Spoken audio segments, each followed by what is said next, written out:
Obrigado, Senhor, pela minha família.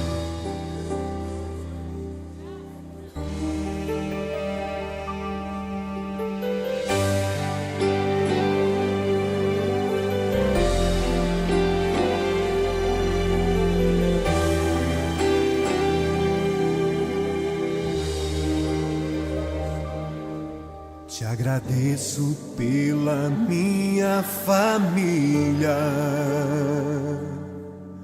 e por tua presença no meu lar.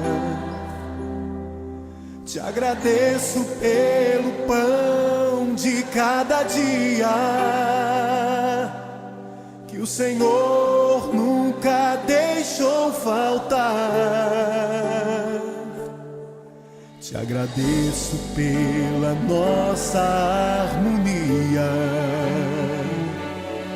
Só em Ti, Senhor, podemos confiar. Já te agradeço pelas Tuas maravilhas e os milagres que ainda há de operar. A minha família é bênção do Senhor. Me ensina a tratar minha família com amor.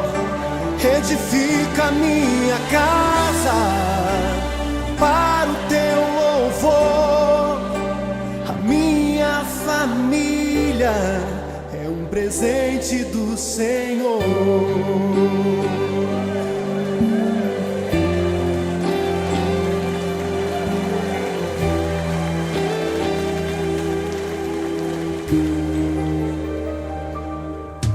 Te agradeço pela minha família e por Tua presença no meu lar. Te agradeço pelo pão de cada dia que o Senhor nunca deixou faltar. Te agradeço pela nossa harmonia. Só em Ti, Senhor, podemos confiar.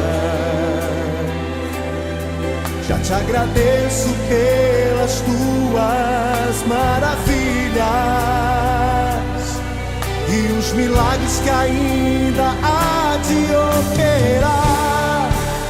A minha família é bênção do Senhor. Me ensina a tratar minha família com amor. Edifica minha casa para o Teu louvor. A minha família é um presente do Senhor. A minha família é bênção do Senhor. Me ensina a tratar minha família com amor. Edifica minha casa para o Teu louvor. A minha família é um presente do Senhor. A minha família é bênção do Senhor. Eu convido você a dar um abraço nessa pessoa que você tanto ama. E se você não está perto dessa pessoa, liga para ela, diga: eu te amo, você é muito importante para mim. A minha família é um presente do Senhor. A minha